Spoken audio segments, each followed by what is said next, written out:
Ask the Messenger's TV show is a TV show that educates, informs, and entertains our viewers on public health issues such as mental illness, suicide, addiction, illness and disease, COVID-19 relief, crime, domestic violence, homelessness, human trafficking, employment opportunities, healthcare, and more.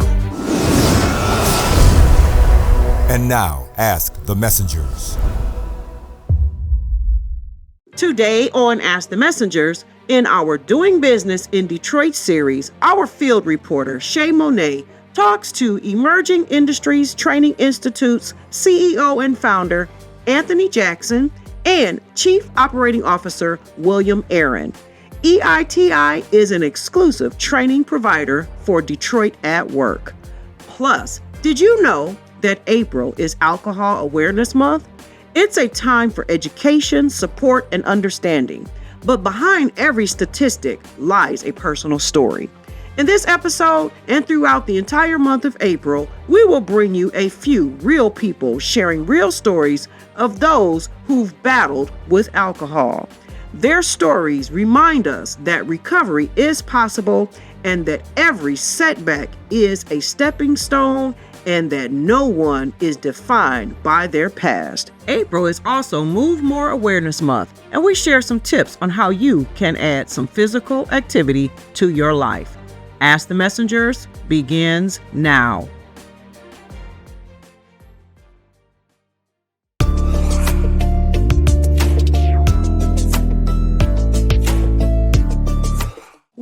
Welcome. All of you Ask the Messengers viewers, we are here at Emerging Industries Training Institute. If you can think it, we can bring it. Cutting edge information, and I'm going to interview the owners. I'm so excited. Tell our viewers the name of your business and your names as well. The name of the company is Emerging Industries Training Institute.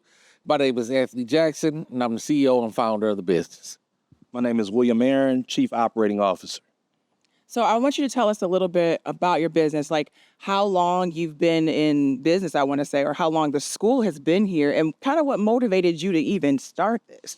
Yeah, well, we've been in business since January 25th, 2011.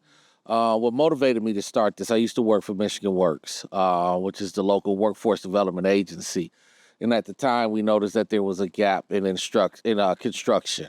We serviced individuals that were considered returning citizens, which were considered the hardest served placement. And at the time, construction was one of the only industries that did frown upon the criminal background. And so we started to develop opportunities within construction. And here we are today. We're training for the local unions, and we got a great placement rate.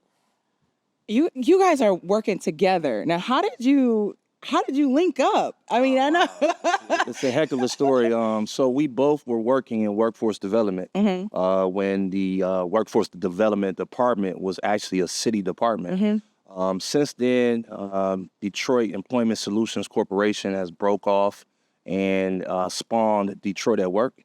And we're still here, still in the business. And we're talking over 15 years in the local workforce system. So what is it that you do? What can people get from this particular school? So we're focusing on two disciplines right now, which is pre-apprentice carpentry and pre-apprentice electrical. Those are the two courses that we're offering. They're roughly about 22 weeks long.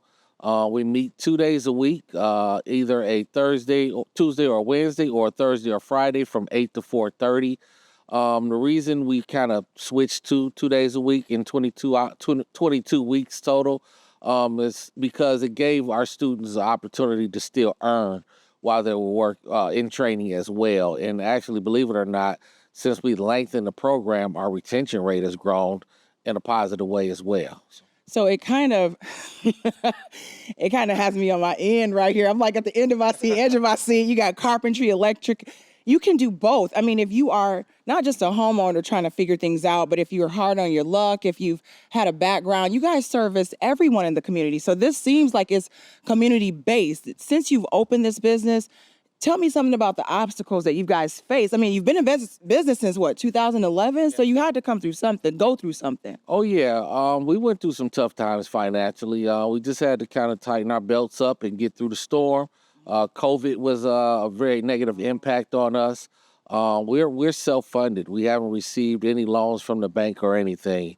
And even through COVID, we hadn't received any loans. We thank God for some of our philanthropic organizations such as Ally Bank, Carhartt, who came through and helped us out and to get through those difficult times. But that was tough. We may have had over 100 different schools at the time, and probably only maybe 5 schools and I'm talking about schools that are owned by people of color, actually made it through COVID and that are still in existence today. So it was really tough. Wow, wow. So you guys actually work with the city. What kind of programs do you guys work with? So I mentioned, excuse me, Detroit at Work, Detroit Employment Solutions Corporation. And then we have a network of employers that we work with, right? It's key for us to make sure that the business community is in partnership with what we do. Because the goal is once our students achieve and they graduate, we want to make sure that they have an option to transition into employment. That's very important. Not only employment, but also to transition into the local unions, whether it be Local 687 on the carpenter side or the Local 58 on the IBEWs. Now this is one comprehensive doohickey. Financially, how did you guys get this thing started? And you can make it real quick. You don't have to be, put your thumb on there. I know it's like poking the bear. I want to answer that, but I do want to go back to your question about working with the city. So there's a couple other departments that we work with. Grow Detroit's Young Talent, where we hire young adults from the city of Detroit between the ages of 18 to 24 for summer work experiences. We also work with a signature program for the city called Choices. And these are individuals that are, of course, returning citizens, but also are in situations to where if they don't successfully complete this, per the Attorney General's office, they can go to prison for a while. Wow. So we're stepping in to fill that gap and making sure that we keep the recidivism rate lower and put these young men and women into employment. So you're basically community-based. Exactly. That's the whole point of this. Exactly. So how did you get this jump started? Because I know jump starts are part of your jump starters are part of your it's another program. You guys keep it going. So how did you kind of get it started? And then also tell people how to reach out to you if they want to join the program, even if they're just regular citizens that want to build their home, learn about electrical, things like that. Tell people how to reach out to you and kind of a little bit how you got started, maybe some advice. Yeah, how we got started. I'll try to make it as quick as possible. Yeah. But man, our first office was in McDonald's on Telegraph in Livonia. And they had free Wi-Fi and coffee. So that's where we set up shop, and we started building from there. We started focusing on job placement for individuals with disabilities. So you had humble beginnings. Tell folks how to reach out to you. How do they reach you? You can call us 313-469-0581, or you can visit our website at www.trainandemploy.org. On the count of 3, I want you guys to say with me, we're helping rebuild Detroit. Are you ready? 1, 2, 3. We're helping rebuild Detroit. April is Alcohol Awareness Month. It is the most commonly used addictive substance. 17.6 million people suffer from alcohol abuse. Here are a few real people sharing real stories from alcohol addiction to living sober. I am a person in long-term recovery from alcohol misuse disorder, and I have not found it necessary to take a mood or mind-altering substance since November 26th of 2008. I also work in the addiction treatment field, and I have since 2009. My story is a story that's really about an alcoholic problem that was just unheard of for a family, for a man that came from a family that no one drank, and nobody in my family were what you call addicted to anything except maybe church going. We was a church going family from the time I was born, and that's part of the reason I probably fell to alcoholism. One of my earliest childhood memories, I didn't even realize it until I got older, was the smell of alcohol and cigarettes, and I had no idea how that would impact my life. So I started drinking alcohol at age 13. And by the age of 13, I was already really involved in athletics and pretty successful in athletics. And so when I found alcohol, it was the perfect thing to give me that release that I needed, and honestly to keep me relevant socially, because I spent so much time swimming and so much time playing soccer. And so really from the very first time I drank alcohol, I say that I drank alcoholically. I would drink to blackout. I would drink to oblivion. That's just what I did. And I didn't know that that wasn't normal. That's just what I did. So throughout high school, I, would drink on the weekends, and I just became kind of a party girl, and I was really social. And what I like to say is that one by one, I just started giving away the things that mattered to me. I gave away my athletics. I gave away my really solid 4.0 GPA. I gave away my relationships with my siblings and my family. And, by the time that I reached college, I was really just kind of living for the next adventure and living for the next party. And, it's something that no one would have really known about me. I always maintained the facade of having it together, of being a good student, of having healthy relationships socially and within my family. But there was a consistent internal struggle going on there that no one knew, and that I wasn't self-aware enough to know at the time either. And by my early 20s, I had gone to 3 different colleges. I had had about 4 different majors. I just was confused. I was lost. I had really partied myself out of all 3 schools. I didn't get kicked out, but I should have. I moved into my parents' basement at age 20. I felt like a loser. All my friends were still away at school, and they were starting internships, and they were starting careers, and I was back here in my parents' basement. I was born in the late 50s, a baby boomer, and got to see a lot of the history. And of course, in the 60s, a lot of the rock and roll and things changed, and a lot of the addictions became really prevalent at that time, mainly to LSD and all types of drugs and new things other than alcohol. And when I was young, in my teens, I experimented with all those things and got a real taste of what it was like to be an addict to something. And however, when I got into my late teens, I had stopped entirely with the drugs, the alcohol, and the whole gamut, and became a Christian. And I kept myself in the church setting quite a bit, and was married and had 3 kids.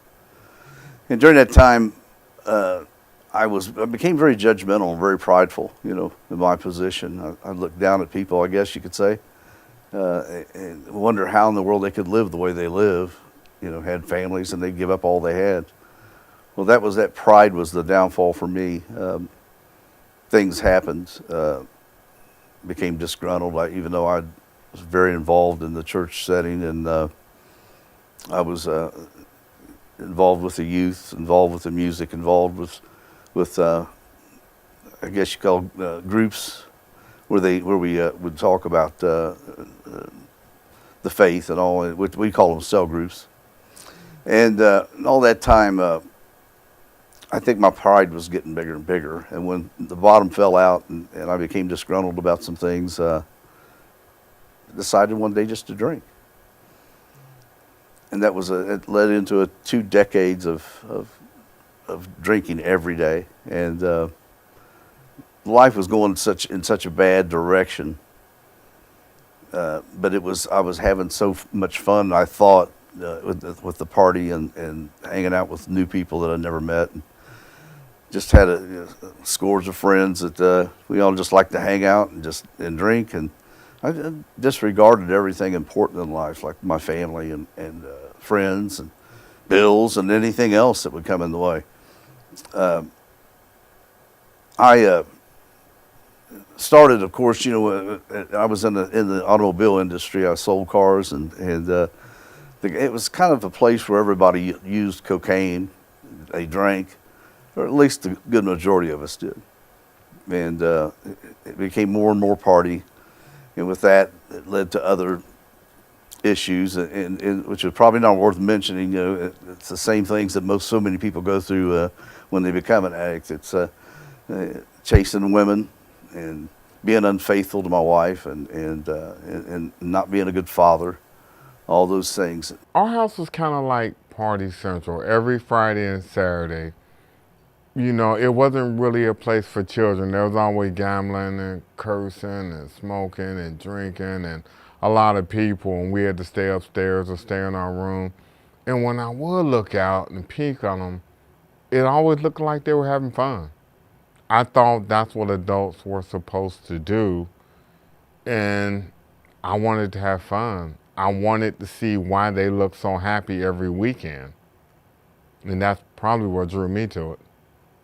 Well, what really, I would say, triggered my alcoholism and addiction was my mother never really loved me. And if she did, she didn't know how to show it. And I didn't really understand that till I got older. She made all these babies, but she didn't know how to love us because she didn't love herself. And you know, when you're 4, 5, 7, 8, 9, 10, you don't understand that. All you know is the woman that you call mom is supposed to love you. And when you're always curse words and belittled and put down, I can't speak for nobody else. It just crushed me. It broke my heart. All I wanted was her attention, and I couldn't get it. And I think that hurt, anger, and depression just became too much for me. Yeah, when I first tried it, to be honest, it took everything away, but I didn't see the other side of it. You know, the devil don't tell you the whole story. He doesn't tell you the addiction side of it. Yes, instantly it was gone, but it came back every day. It never totally left. And I got caught into this spiral I didn't realize I wouldn't be able to get out of. When I had decided, and others told me the same, that serving other people was what kept them sober, that I didn't think of anything else. So kind of dedicated myself to helping other people. And honestly, there's times it's hard to do. And there's probably times that I can honestly tell you that other addictions tried to come raise their head, you know, because it seemed like when you get rid of one addiction, another one wants to come in and fill its spot. And that's why it's important to read and to pray and do the things that they tell you to do, because they can fill the spot that the other addictions that want to come in, like workaholism, shopaholism, and all the other isms in the world, until they become wasms, I guess you could say. Then we need to continue to do what we do, and that is to reach out to other people and help.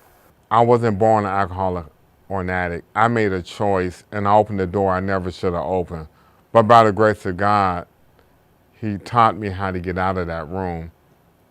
You know, it can grab you to a point you can't find a way out. I don't care who you are. You're not that strong. You're going to need the hand of God to pull you out. And I would just love to use any platform God would give me to convince people that you can be free. You have to put in the work, but you can be free. So addiction treatment really looks different for every individual. It's based on where they are in terms of the progression of the disease.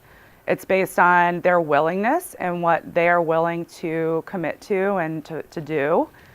But what is recommended based on the research that we do have on substance misuse disorders is that at least 90 days of treatment in a structured, sober environment produces the best results in terms of long-term sobriety. So honestly, the longer the better. The longer that an individual can stay in a structured, supportive, sober environment, the better chances they do have of long-term success. What I tell people who have a friend or a family member who is struggling with this disease and they want to look into getting help for that person, I tell them to gather the facts and to gather the resources. So by the facts, I mean the basics. What is that person using? What substances are they using? how long have they been using those substances?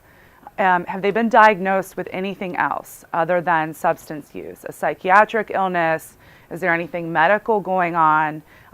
If those things are present, it's helpful to have documentation of that. I mean, do your research, look at programs that might be a fit for your loved one. And even better, if it's for everyone involved, the better the outcome is going to be.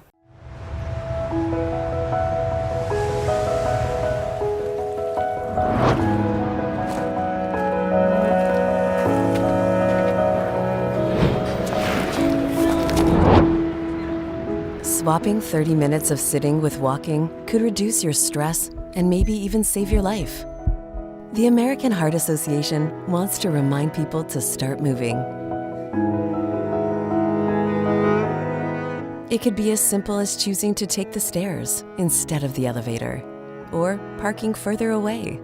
It's never too late to start thinking healthier and how important staying active is for both your mental health and physical health. Walking helps to reduce stress. It keeps your heart healthy, lowers your risk of type 2 diabetes, and helps keep your weight under control. So let's get out there and move more to reduce stress every day. The American Heart Association has declared April Move More Month. Did you know that around 80% of teens and nearly 30% of adults don't get the recommended amount of physical activity? As the weather warms up and flowers start to bloom, there's no better time to get out and get moving. The good news is you don't have to belong to a gym to improve your health. There are a lot of ways to make a regular physical activity a part of your daily life, which can help you have more energy, manage stress, reduce your risk of illness and disease, sleep better, look better, and feel great. So how can you start a lasting exercise habit? Here are some tips to help you add physical activity to your life. Find your jam. Instead of forcing yourself to do something you don't enjoy, find ways to exercise that fit your personality and interest. If you're a social person, doing something that engages you socially would be a better fit for you. If you're more of a lone wolf, jogging or swimming might be a better fit for you. If you're not a morning person, don't sign up for a crack of dawn boot camp class. Give it time. It can take a while for a new behavior to become habit, so give yourself time to get into a regular routine. Eventually, exercise can become addictive in a great way. Build it in. There are many ways to fit exercise into your life, and it doesn't mean you have to give up something else, such as time with your friends and family. As much as possible, build activity into your schedule and lifestyle so it doesn't feel like a chore. If you just can't imagine life without your daily chat with your best friend, take that call for a walk around the neighborhood. Break it up. It's okay to fit physical activity when you can. The AHA recommends a total of at least 150 minutes of moderate activity a week. That's a little more than 20 minutes a day. Doing 2 or 3 short activity sessions most days of the week adds up. Keep going. If you miss a day or a workout, don't worry. Everybody struggles once in a while. Just make sure you hit it again the next day. You may need to try a different activity or a different time of day, but whatever you do, don't give up. Well, that concludes this week's episode of Ask the Messengers. We also invite you to follow us on Facebook, Instagram, Twitter, and to subscribe to our YouTube channel. If you would like to help support our show, please feel free to make a donation of any kind by visiting our show website, www.askthemessengers.org. If you prefer to mail donations, please make check or money order payable to Ask the Messengers TV show and send it to 18400 Schaefer Highway, Detroit, Michigan 48235.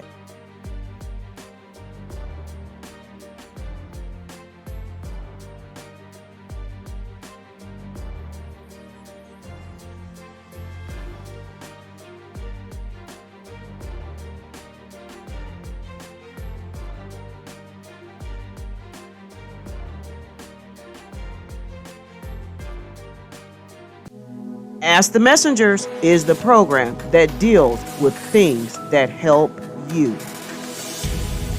Thank you for watching.